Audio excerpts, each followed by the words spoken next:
If you told me 10 years ago that I'd end up being the villain in my own love story, I would have laughed. I used to think I was one of those women who had it all figured out: love, stability, purpose. But somewhere between changing diapers, reheating coffee for the third time, and pretending to laugh at kids' shows, I lost myself. My name's Clara. I'm 28, mother of two, Leo and Ollie, my 6-year-old twin hurricanes, and, until recently, wife to James. Or, as I used to call him, my rock. Only now I realize he was more like the anchor keeping me from floating away, or maybe from flying, depending on how you look at it. James's was a good man. The kind of man every girl's mother prays she'll marry. Steady job, loyal heart, a sense of humor that could calm a storm. We married young, after a very unplanned pregnancy.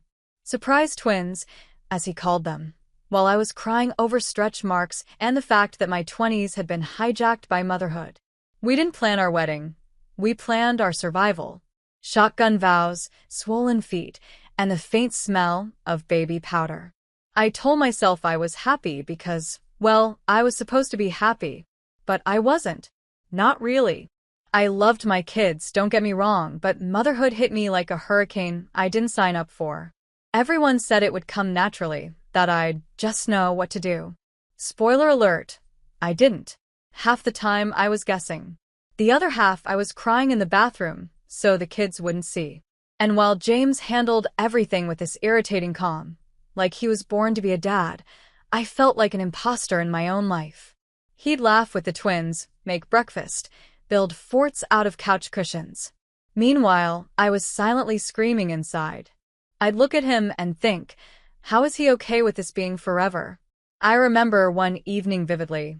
It was raining outside, the twins were finally asleep, and James was folding laundry. I had a glass of wine in my hand and said, half joking, "Don't you ever wish we could just have a few days without them?" He smiled, that annoying, unbothered smile of his. "That's called school, Clara.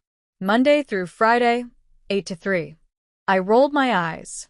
"No, I mean really without them. Like just us. No noise. No mess. No responsibility." He just shrugged, like I was being dramatic. But inside, I wasn't joking. I was desperate. Desperate for quiet. Desperate to feel like me again. Somewhere between Leo's tantrums and Ollie's endless why questions, Clara the person had turned into Clara the mom. And I hated admitting it, but I missed being desired. Being spontaneous. Being alive. The first time I met Tom, it wasn't some passionate, movie-style encounter. He was just there. A friend of a colleague at a weekend gathering. He had this easy charm, the kind that made you feel seen even when you didn't want to be. We talked for maybe 10 minutes, but something about him stuck. He was fun. Young. Carefree. Everything I wasn't anymore. We started chatting online. Innocently, at first. A few jokes, a few flirty comments. You know, the kind of thing you tell yourself doesn't mean anything. But soon it became the highlight of my day, those messages. Tom made me feel interesting again. James used to look at me like I was part of the furniture, useful, dependable, unchanging. Tom looked at me like I was fire. I told myself it wasn't cheating if nothing physical happened. But emotionally, I was already halfway gone. The guilt would hit me at night, especially when I'd see James asleep with Leo's little hand clutching his shirt. He was a good dad. The best. And part of me hated him for it. Because while he was thriving in this family life, I was drowning in it. Weeks passed, then months. My restlessness turned into resentment.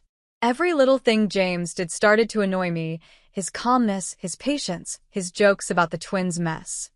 He didn't understand that I was breaking inside.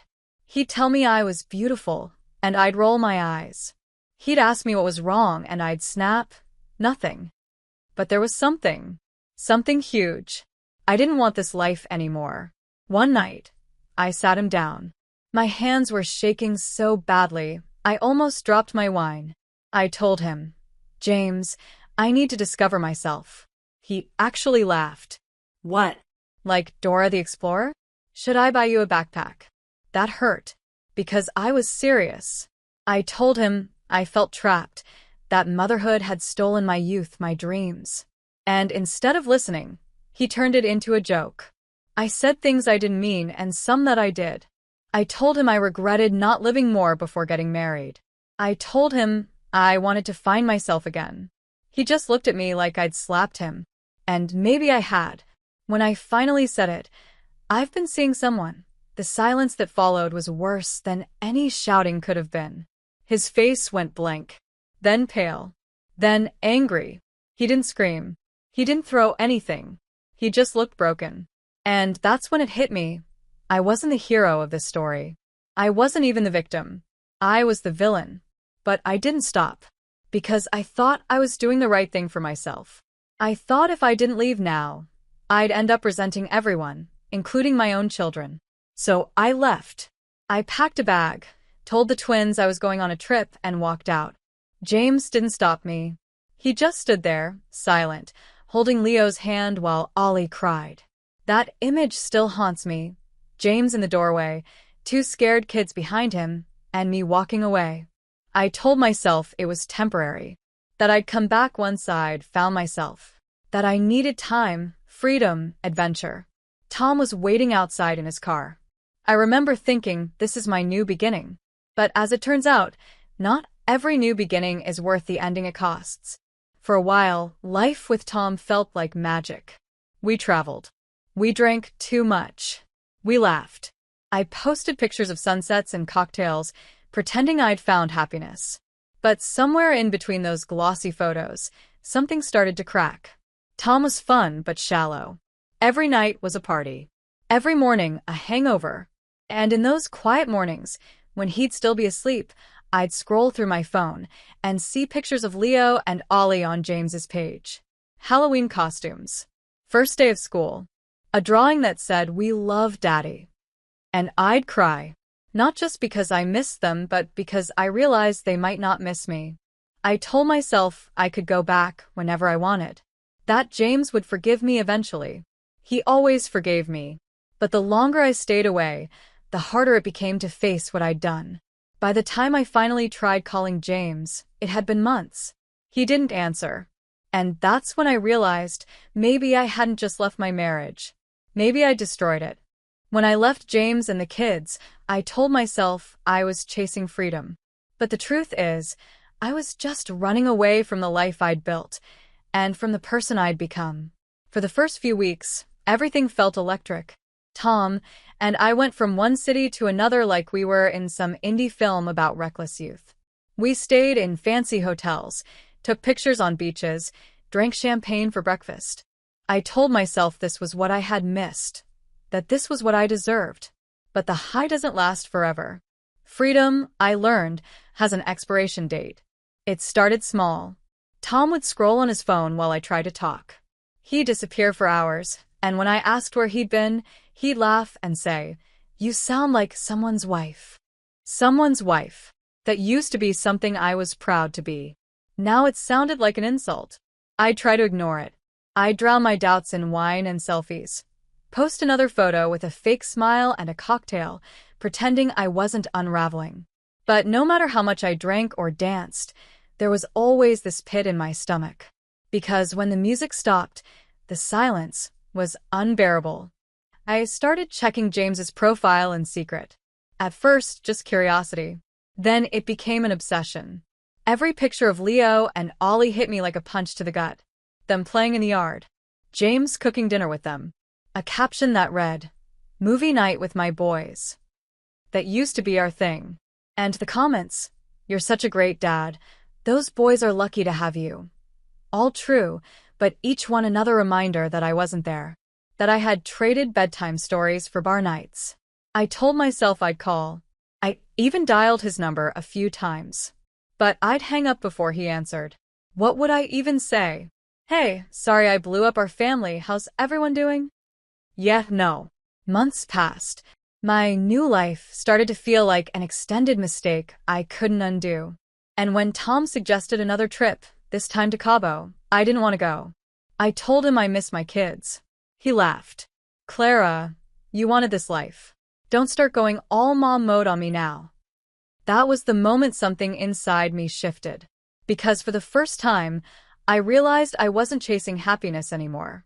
I was running from guilt, and it had finally caught up. A few weeks later, James's lawyer emailed me about the divorce papers. My stomach dropped. I knew it was coming, but seeing it written petition for custody made it real. James wasn't just done with me. He was cutting me out completely. I wanted to call him to explain that I wasn't a bad person, just a lost one. But there's no checkbox for emotionally stupid in a custody hearing. The world doesn't care about your intentions when your actions scream otherwise. When I came back to the States for the legal process, I convinced myself I'd fix everything. That maybe if I showed up, James would see I was serious about being part of the boys' lives. But walking into that house again broke me.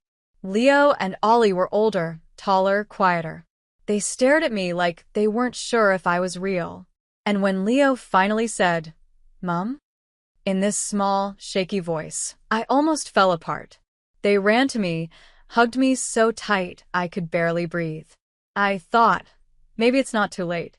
But then, 2 hours later, when I said I had to leave, they cried so hard it felt like my heart was being torn out. Ollie clung to my arm and said, "Stay tonight, please." And I couldn't, because it wasn't my home anymore. When I got to my car, I sobbed until I couldn't see straight. But the next morning, instead of facing that pain, I did what I always do, I escaped. I told myself I'd make it up to them next time. Except next time kept getting delayed. The truth is, I didn't come around much. I'd tell James the first was busy or that I wasn't feeling well. Sometimes I lied. Sometimes I wasn't lying. Because every time I saw the boys, I had to face the wreckage I'd caused, and that was unbearable. James let me see them anyway. I could tell he hated me for it, but he never said anything cruel. He didn't need to. The silence between us said it all. And yet, part of me hoped he'd yell. Yelling would mean he still cared. Instead, he was calm, distant, detached. That hurt more than any insult ever could. When the custody hearing finally came, I thought I could fix everything by being sincere. I told my lawyer, "I've been working on myself. I just need the judge to see that." But when I stepped into that courtroom and saw James sitting there, neat, composed, with folders of evidence, I realized I was out of my depth. His lawyer talked about patterns of absence and instability. My Instagram posts, the ones where I was holding cocktails and grinning at the beach, were displayed on a screen. "Miss Clara," the judge said, "were you working during these trips?" I wanted to vanish. I stammered something about self-growth, but even I didn't believe it. James didn't even look at me while they played my own life as evidence against me. When it was over, the judge's tone softened, almost like he pitied me. He said, "You clearly love your children, but love isn't enough. They need consistency, and you've proven you can't provide that." And just like that, I lost. James got full custody. I got visitation rights. When the decision was announced, I felt my chest cave in. My kids, the same ones I gave up everything for, were no longer mine in any real sense. Afterward, I tried to talk to James, to say something, anything. But he just nodded politely, thanked his lawyer, and walked past me like I was invisible. That night, I sat in a motel room, surrounded by takeout boxes and silence, and finally understood what I'd done. I had spent years blaming motherhood, marriage, and James for my unhappiness, when the truth was, it had always been me. I wanted to feel young again, but I didn't realize youth isn't a time. It's a feeling, one that disappears the moment you start running from responsibility. I tried to visit the kids regularly at first. I even showed up with gifts. But every time I left, they cried so much it physically hurt. Leo once asked, "Why do you keep going away?" I didn't have an answer. Because how do you explain to a 6-year-old that his mother was selfish? After that, I started avoiding visits again. I told myself I was protecting them from disappointment, but really, I was protecting myself from shame. And then, one night, after another canceled visit, I saw a new photo online. James and the boys at a local fair, smiling. He looked happy. Not the forced kind of happy, the real kind. That was the moment I realized he'd moved on. Not romantically, but emotionally. He didn't hate me anymore. He didn't love me either. He just didn't feel anything. And somehow, that hurt most of all. I thought about showing up one day and begging him to forgive me, to give me another chance. But how could I? What could I offer now that I hadn't already destroyed? The truth was, I'd burned every bridge I had. Tom and I broke up not long after. Turns out, once the party's over, there's not much left to say. He wanted fun. I wanted redemption. Those two things don't coexist. After he left, I looked around my apartment, the clothes, the photos, the leftover emptiness, and realized I had everything I thought I wanted. And none of it mattered. So I did something I hadn't done in a long time. I cried for real. Not because I missed Tom. Not even because I lost James. But because I finally understood what it meant to lose your children, not physically, but emotionally. When they stop asking for you. When they stop expecting you to come back. That's when you truly lose them. It's been months since then. I'm trying, really trying, to be better. I've started therapy. Got a part-time job. I'm even saving up to get a proper place close to where the boys live. James still lets me see them, though the visits are short. He's polite, distant, but never cruel. I know he's doing it for the kids, not for me. And that's fair. Because the truth is, I don't deserve his kindness. If someone had told me that redemption feels less like a victory and more like a quiet ache, I wouldn't have believed them. But that's exactly what it is. After losing custody, I thought about disappearing altogether. Moving somewhere new. Starting over. Pretending none of it ever happened. But every time I imagined leaving again, I saw Leo and Ollie's faces. Their tears, their confusion, their tiny hands reaching for me, and I couldn't. So I stayed. Not in James's life. That door was closed, but in the same town. Same grocery store. Same school district. Close enough to see the boys sometimes. Far enough not to disturb their stability. At first, I didn't know how to exist in this half-life. Seeing them every few weeks felt both like a blessing and a punishment. The first few visits were unbearable.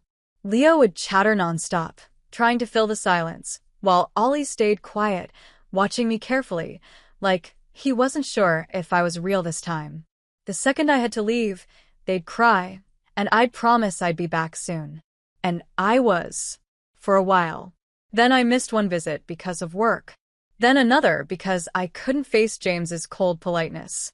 Then another because I was afraid of the look in Ollie's eyes, that silent disappointment I had earned. Before I knew it, months passed. One night, I got a text from James. The boys asked if you're coming this weekend. Should I tell them yes or no? I stared at it for nearly an hour before replying. Tell them I'm sorry. I'll make it up to them. He didn't reply. And that silence said everything. That was my breaking point. I looked at myself in the mirror, pale, tired, with eyes that had cried too many times, and realized I couldn't live like this anymore. Not as the woman who ran away. Not as the mother who kept disappointing her own children. So I made a promise. Not to James. Not even to Leo and Ollie. To myself. If I ever wanted to earn even a sliver of forgiveness, I had to show up. Every single time. No excuses. The next weekend I went. James opened the door, surprise flickering across his face. I think he didn't expect me to come anymore. The boys, though, they screamed when they saw me. They threw themselves into my arms, and for the first time in what felt like forever, I let myself believe I could be part of their world again. We played board games. Baked cupcakes. Leo got frosting everywhere.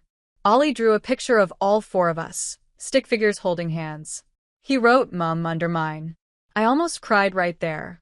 After that day, I didn't miss a single visit. I showed up even when it rained, even when I was sick, even when my car broke down and I had to take a bus. I was late sometimes, but I came. Always. And slowly, things began to change. The boys started trusting me again. They didn't ask if I was coming next time, they just knew I would. They started hugging me without hesitation. Laughing with me. Talking about school, their friends, their favorite superhero. Every smile was a small miracle. James, on the other hand, stayed polite but distant. He'd open the door, nod, then disappear into the kitchen while I spent time with the kids.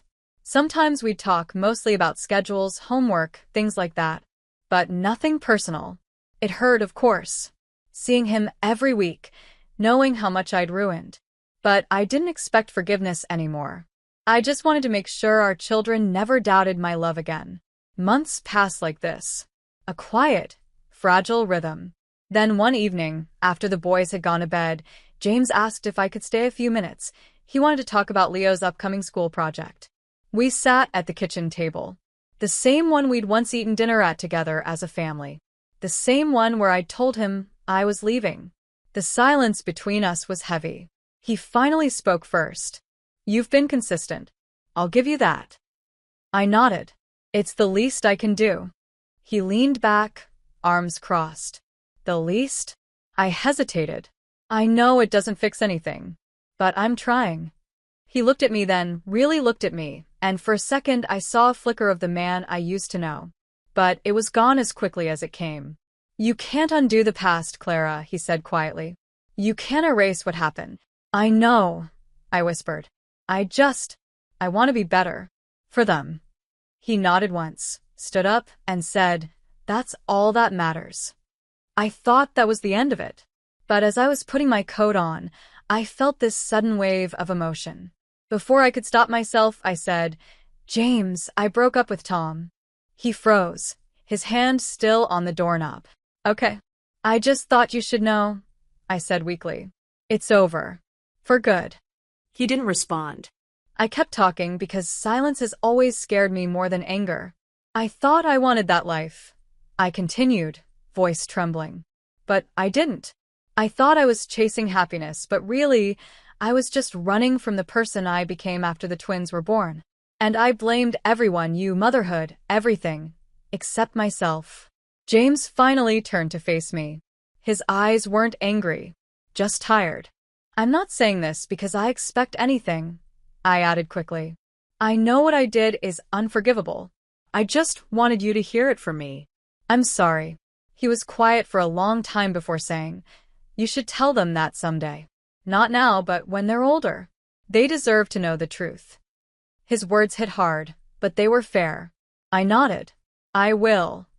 Then, because my brain doesn't know when to stop sabotaging me, I asked the question I shouldn't have. "Do you think we could ever try again?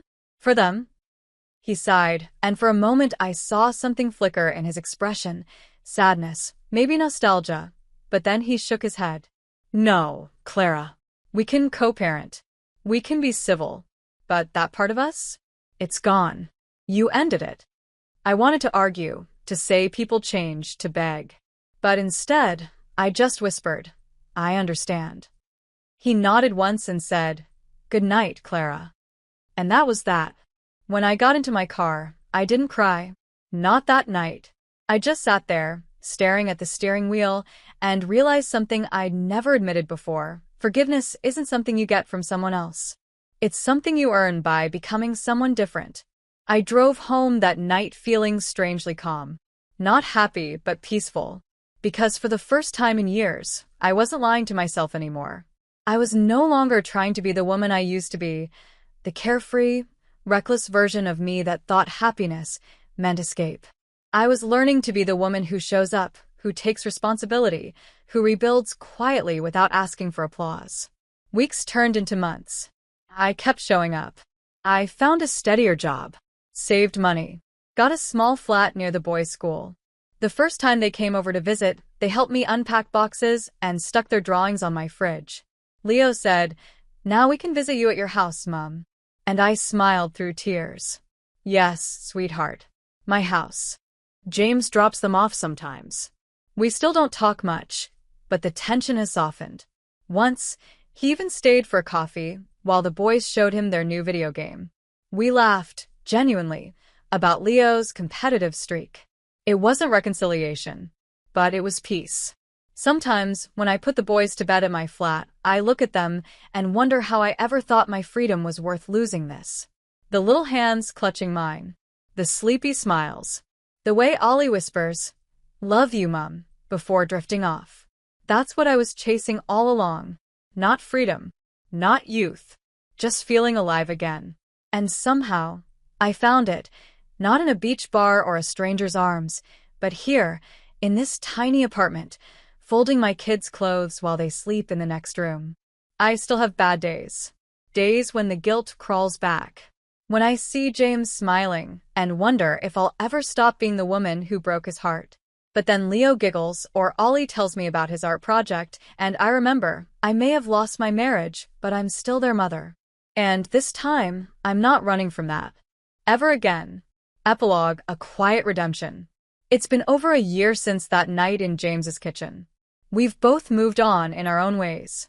He's still single, as far as I know, and I've stopped looking for love anywhere else. My life isn't glamorous anymore. It's simple. But it's real. And every time I look at Leo and Ollie, I remind myself, I don't need forgiveness to be the mother they deserve. I just need to keep showing up. If there's one thing I've learned, it's this. Sometimes you don't get a second chance at love, but you can always earn one at redemption. And that's enough for me.